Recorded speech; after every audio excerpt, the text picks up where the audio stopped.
Pas rreth 3 orësh fjalime, përplasje, hedhje molotovësh, gazsjellës, arrestime, protestues dhe efektiv policie të lënduar, është përmbyllur protesta e dytë kombëtare e Partisë Demokratike, e cila u mbajt para kryeministrisë dhe më pas para kuvendit. Në përmbyllje, kryedemokrati Sali Berisha foli nga selia blu, ndërsa hodhi akuza për përdorimin e dhunës ndaj protestuesve. Guximtar të protestuesve, narkopolicia përdori në agresivitet absolut mjetet e dhunës, sulmoi në mënyrë të çmendur protestuesit me gaze helmuese, me topa ujë dhe me mjetë të tjera. Do me thanë, Edi Rama kërkonte përleshjen demonstruesve policinë, e garantoi që demonstruesit do të përleshen me Edi Ramen. Me Edi Ramen. Dhe i them këtu, mos nërse policin kundër protestuesve. Një thirrje e pati edhe për policinë e shtetit. Ju bëj thirrje policëve, mos u bëni ushtar shërbëtor të një njeriu që nuk ka ligj as moral. Mos u bëni shërbëtor të një njeriu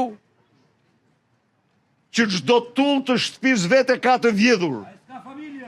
Mos u bëni shërbëtor të një njeriu që është armik i egër i çdo shqiptari. Sot duhet ndjej krenar për aktin tuaj, duhet të betohemi se me këtë betej kilometri i fundit do t'jetë kilometri i fundit do t'jetë fundi i merituar i Edi Ramës dhe qeveritarëve tjerë. Berisha kërkoi lirimin e 25 protestuesve të shoqëruar. Kërkoj lirimin e menjëhershëm të 25 protestuesve paqësor, të cilët në absolute me të gjithë dokumentacionin nuk kanë kryer asnjë akt dhe janë marrë aty vetëm si akt urrejtje nga me urdhër të Edi Ramës. Ju kërkoj komisariateve t'i lirojnë me njëherë, të mos zbatojnë asnjë urdhër që vjen kundërshtim me ligjet dhe kushtetutën e vendit. Kryedemokrati e cilësoi protestën një fitore për opozitën, ndërsa tha se tubimi i radhës do të njoftohet.